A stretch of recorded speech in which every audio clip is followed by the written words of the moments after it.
It's such a good feeling to know you're alive. It's such a happy feeling. You're growing inside, and when you wake up ready to say, I think I'll make a snappy new day. It's such a good feeling, a very good feeling. The feeling you know that we're friends. Hi guys, it's Jag. We're back here with Absolute Human Podcast, This is Sonia. and we're talking about compassion today. And who else could we start with but Mr. Rogers? The best. Yeah, I mean, we all know him from such a young age, and we all kind of have a soft place in our heart for him in some way. He liked us all, no matter what. He did. I remember watching the movie just recently, and I was just like bawling through the whole thing. It's like, he's such a good guy. Oh, that's terrific. I'm going to watch it. Yeah, it's a great movie. Yeah. So we're talking about compassion because it's a different time. It's a different time. We don't even know how to act with each other. We don't even know how to be with each other anymore. And now things are starting to open up, and we're going to be bumping into one another. Oh, yes, you might even touch somebody. It's going to be a little different. I remember my mom was telling, she hasn't been out for about 3 weeks or so, and she's an older woman, obviously, in her 80s, and she was walking to Safeway the other day. It's a few blocks, and this woman was coming towards her, and my mom just looked and saw the terror in the woman's face. Because Yes. people are terrified of each other. And the woman, obviously took the long way around, and for all of us, that brings up different feelings. Like, for each and every one of us, it will probably trigger us in different ways. Yeah, if it already hasn't. Yeah. I mean, going to the store is a wild event sometimes. Like, you just feel really tight and you want to make sure that you're doing the right thing. And Right. this new paradigm that we're sort of swimming in about the whole physical distancing, is that 2 meters, is that only 1.5? Oh my gosh, like, Yeah, what am I supposed to do what's- here? What's right? What's wrong? And we're all, like we've talked about it before, we're afraid to make a mistake.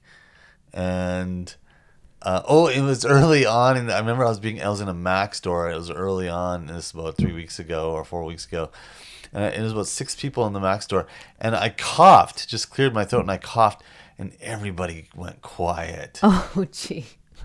I started to giggle because I was like, "Oh gosh, this is a new world." Right. And you forget, like, we still cough and we still sneeze and we still have the sniffles for many other reasons other than COVID-19. Yeah. Yes, but this is different now. I know. You don't hear coughs in public. Oh, no. You don't see too many people sniffling anymore. Nope. Because I think even the shame of being out while being a little sick would be, difficult to do. Oh, it's very much there. That's why Yeah. you don't see it. Well, I think the art of social distancing is compassion. I mean, that's the essence of compassion, is Yes. that there's a lot of people out there who have different thoughts about what's going on. We have a lot of people who think differently, that maybe some people actually believe that COVID isn't real. Some people blame 5G, Oh, right. right? That it's a conspiracy theory with 5G. Yeah. Some people think Bill Gates is the devil. Okay. And I'm not going to say it's right or wrong. Yeah. I'm not going to say, 'cause I don't know. I don't know. Maybe they're right. I don't know. One thing I do know is that greed conspires. Right. That's all I know. I don't know about conspiracy or what's right and what's wrong, but greed always conspires to have more. That's all. Some people believe that the virus escaped from a Chinese lab. I've heard that one. Yeah, that somehow that they're creating a virus to take over the world Right. as a biological weapon. Some believe the U.S. military imported the COVID into China. Okay. Yeah, that the U.S. is behind it. And some people blame GMOs.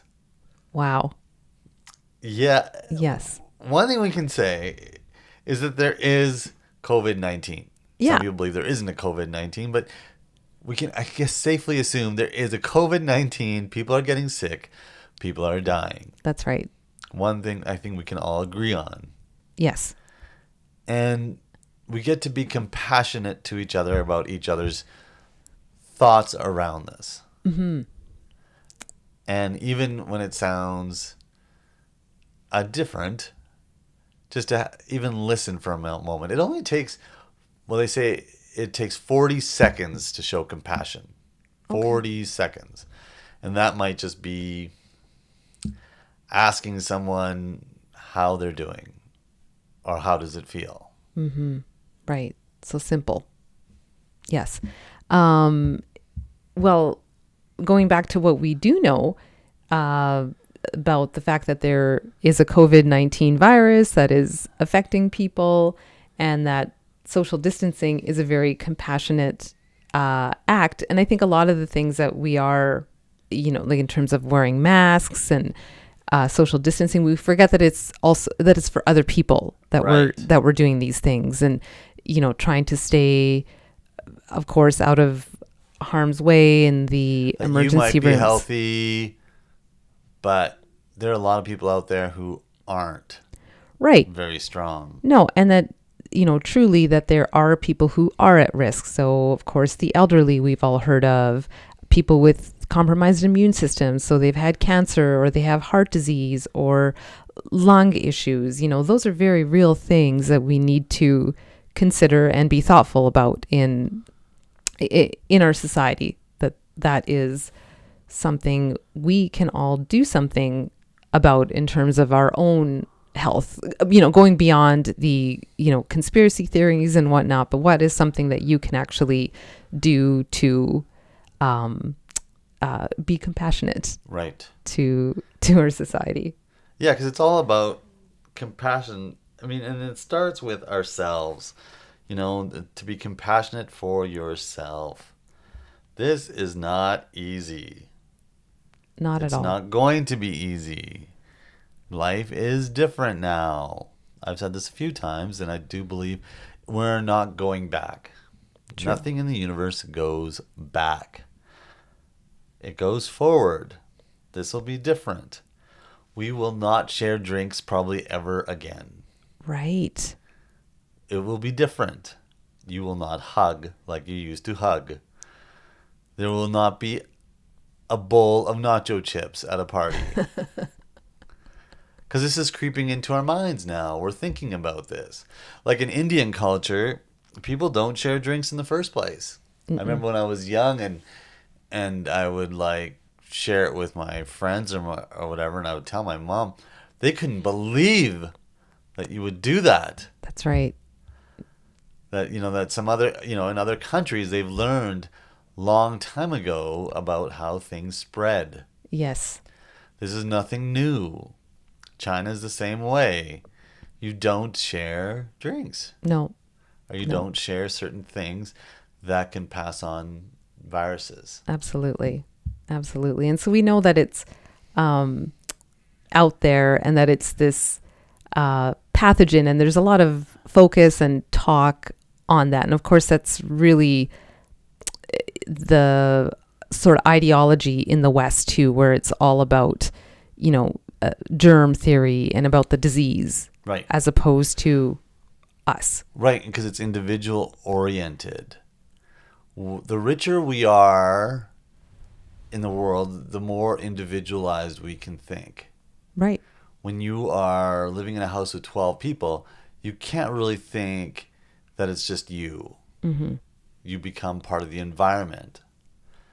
But in wealthier nations, this individualized thinking has stemmed from our richness. Right. Yeah. So we think quite individually. Mm-hmm. But also we think that, it's, just us. Right. But it isn't. It's environment related. Right. And so our medicine, our mythology and our medicine is born from such thinking. Yes. Whereas in the East, of course, it is very different. It's a lot more about how do you create create an environment where that virus or that imbalance would not happen in the first place. So of course it's a lot more about what are you doing every day, as opposed to one day I have a virus or I have some symptoms and I just look at that. And of course we're in the business of helping people get their environment a lot more balanced and harmonized, so that we don't have to be prone or open to dis-ease. Right. So it's not necessarily about living behind those big gates in the castle far away by yourself, where you don't come in contact with any other humans. And if anybody attacks your castle, you attack back. Mm-hmm. Because that's where Western sciences looks at as perpetrators.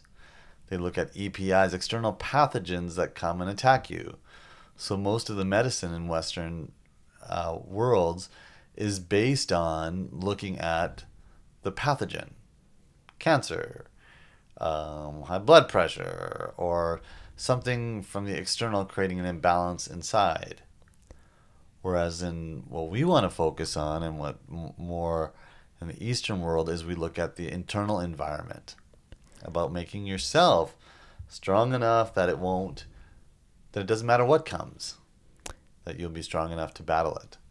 Yeah, and as we think about, not just reopening society in general, but reopening the clinic as well, what are going to be our goals and intentions for ensuring that our, beloved clients are also, benefiting from this and in a state where they are best equipped to not just deal with this virus, but just to deal with all the other stuff that is going on with it, because that, of course, has also changed our physiology a little bit in terms of, how are your stress levels right now? How are you sleeping? How is your energy? And, staying inside and sort of thinking in this way of this, very individualized, very pathogenic germ theory has effects on all parts of our body. Because we're not going to beat Mother Nature. It's impossible. It will always mutate into something, and there will always be something. The only thing we can do is really work on our own internal environment and make it as solid as we can. Right, our protection system. And in Chinese medicine, we call that our Wei Qi, and we've discussed this in some podcasts in the past, but really about, the energy of your kidney channel and your stomach channel. So to simplify that, it would be how well are you resting and how well are you digesting? And that's something that we can do very easily, without outside help. But once we do have you back, it's going to be even more pinpointed, and we're going to really boost that Wei Qi on all of our clients. So they call it Jade Screen as well, right? Jade Screen? Jade Screen, yeah. And Jade Screen is actually, it's of course a beautiful metaphoric name for it, as many things in the East are. But if you can imagine yourself as that precious jade in there, having a screen. Right. All right. Sorry, I just want to say, the way we're talking, East is best. It's not necessarily we're just saying East is best, East is better. We're just trying to show the different mythologies and how it affects our medicine and affects our lives. And the reason why certain ways we view medicine in the West can be restrictive is pharma companies and other things that have, created a way of looking at pathologies in a way of just as not in our power, that we have to lean on some sort of external medicine or external help to always get us out of any kind of trouble. But if your own immune system and your own inner energy and Wei Qi is strong, well, then it sets you up for a much higher possibility of battling any disease or any kind of pathogen that might come. Right. And we're not just thinking, sure, COVID is a very in the spotlight and a big deal right now, but we want to make sure that we're going beyond that and not just looking at this moment, but how can you stay well through any other invader that might be coming our way. Right. And so Jade Screen is also the name of a wonderful herbal medicine formula in Chinese medicine that has been around for, millennia, and has so many benefits in terms of really fortifying that Wei Qi. So that's really your force field or your armor, and we want to make sure that that is strong so that these pathogens don't even get in the first place. Right. And as we do this and as we move forward, to know that other people won't have the benefits that you do. Mm-hmm. Like if you're listening to this, you're already in a good place. Right. If you've gotten to this place where you're hearing this podcast, you're doing pretty good. You're already thinking outside the box. Right. Yes. You're not just watching CNN or Fox. No. That you have other thoughts and you have other possibilities that you can help your own immune system with. So things are already better. But others don't have this. And what we can do is actually notice and try to be compassionate to them. Right. Because beyond this, we have to start to remember we like people. Because people have been we've been avoiding them, we've been isolating, and it's a good thing. But it's also creeping into our minds in a bizarre way. Right, where we're getting afraid of people or awkward about social contact again, and it is confusing because we're being told a lot of things. It really can take away our own power and our own sort of agency over what we can do. But you're right, putting yourself in someone else's shoes, listening, having a little bit of compassion about where they might be coming from would be a good bridge to that understanding and sort of opening the channels a little bit more easy. Right. So remember, you like people. You like people. And we're going to get closer and closer to people again. We don't have to do it physically, but we get to remember that we like them and we want to be around them. Mm-hmm. If you ever forget, remember.